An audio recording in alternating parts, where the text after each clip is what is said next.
मराठवाड्यात पहिल्यांदाच एक मोठी बातमी आली की अंकित जाधव हा शेतकऱ्याचा मुलगा कलेक्टर झाला.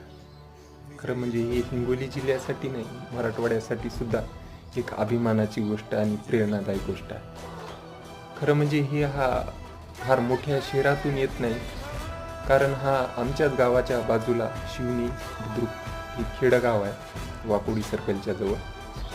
तर कळमनुरी तालुक्यातून असून इतर जिल्ह्यातल्या हिंगोली जिल्ह्यातल्या मुलांना यामुळे नक्कीच प्रेरणा भेटेल, कारण की एक शेतकऱ्याच्या मुलानं डॉक्टर होऊन UPSC सुद्धा क्रॅक केली.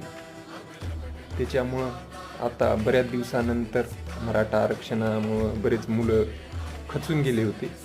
त्याच्यामुळं ही गोष्ट एक म्हणजे महत्त्वाची, प्रेरणादायी, आणि यामुळं अजून मुलं अभ्यास करून UPSC क्रॅक करण्याचा प्रयत्न करतील.